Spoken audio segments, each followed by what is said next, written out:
You're watching WNDU-TV. 16 Morning News starts now. Good morning, everyone. I'm Tricia Sloma. And I'm Joshua Shore. Developing overnight, a man is in critical condition after a shooting at a Mishawaka apartment complex. Yeah, it happened just after 10 last night in the parking lot of the West Jefferson Apartments off of Liberty Drive. That's near John Young Middle. One man says he heard it all happen. We heard people arguing and yelling, then we heard 3 gunshots, and then some more yelling and screaming.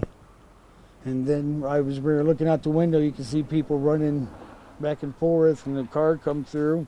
Somebody jumped out of the car, ran over there, did some more yelling, then jumped back in the car, then took off again. There's currently no word on what led up to the shooting, but police are searching for a suspect at this hour. That person's name has not been released, but coming up at 5:30, hear why police say this crime is unusual for that area. New this morning, the man suspected of mowing down pedestrians in Toronto may have done it because of anger he held against women. This comes as authorities are now looking at a chilling Facebook message posted by Alec Menashen just before his alleged rampage. In it, he praised Elliot Roger, who killed 6 people near a college campus in California in 2014. Roger left behind a manifesto and videos detailing his sexual frustration as the motivation for his violence. Now, investigators think Menashen had a grudge against women, this being his motivation for the attack. The 25-year-old suspect has now been charged with first-degree murder and the deaths of 10 people. Also new this morning, the government has to start taking new applications for the DACA program. This after a third federal judge overruled the Trump administration's plan to end it.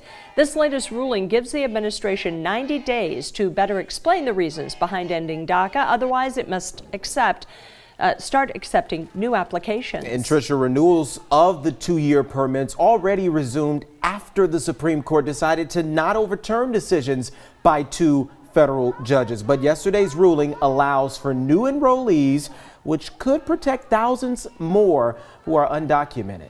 All right, shifting to weather now. We saw some rain yesterday, yes, but the weather was warmer, and we all noticed it. It's like a double-edged sword. You take the warmer weather for sure, trust me, and you bring out the shorts and sandals with it. Isn't that right, David? I know you're here to give us a little bit of an update on this nicer weather, and you gave us a little bit of a tease on Facebook Live this morning about just how nice it's going to get. Yeah, and I'm going to keep that in my back pocket and hold it on to the 7-day until just a little bit. But here's what I will tell you. The sunshine will be back out today. So I'm going to break down the 3-day forecast. We're going to talk more about this sunshine that we're likely to see, and I'll let you know if more precipitation's in the forecast. That's about 10 minutes away. Thank you, David. The trial will continue today for a man accused of killing 5 bicyclists near Kalamazoo almost 2 years ago. Charles Pickett Jr. is charged with 14 felonies, including 5 counts of second-degree murder.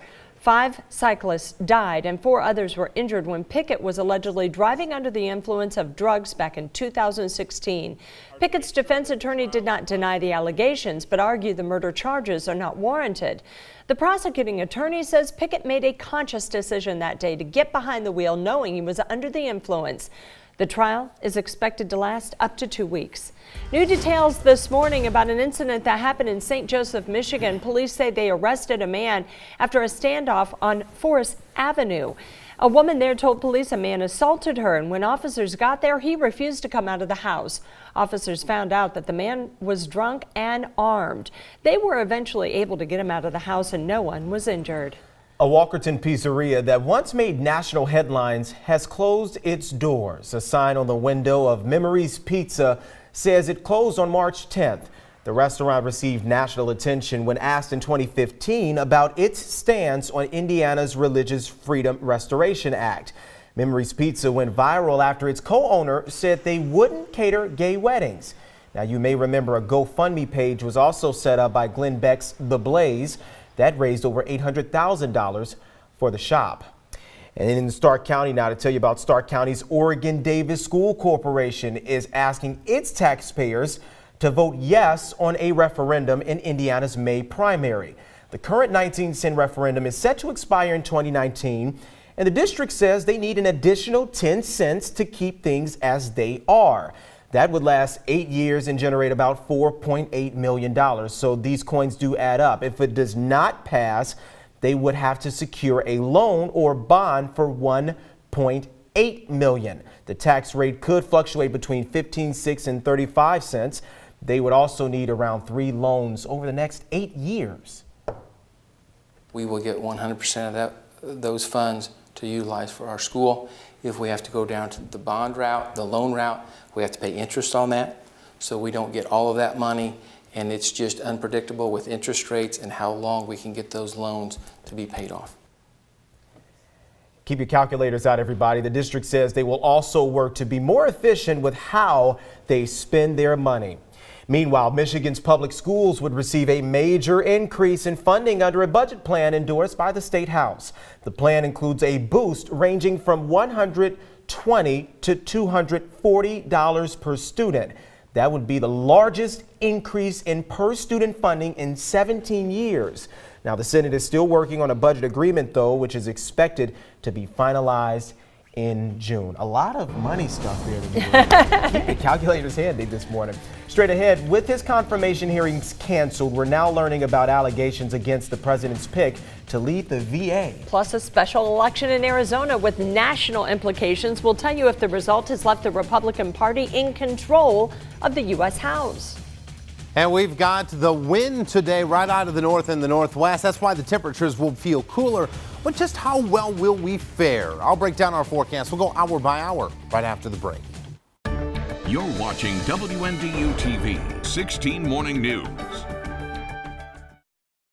Welcome back. It's 5:10. After a special election in Arizona, the GOP still has control of the U.S. House. Republican Debbie Lesko won Arizona's 8th congressional district. The former state senator defeated Hyrule Tipernini, a former emergency room physician. Tipernini had hoped to replicate surprising Democratic wins in other states.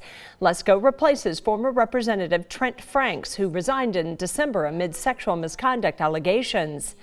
New allegations are surrounding President Donald Trump's pick for Veterans Affairs Secretary. Dr. Ronnie Jackson is accused of over-prescribing medications, drinking on the job, and creating a hostile work environment. And amid the allegations, the president appears to be opening the door for Jackson to step aside from the nomination.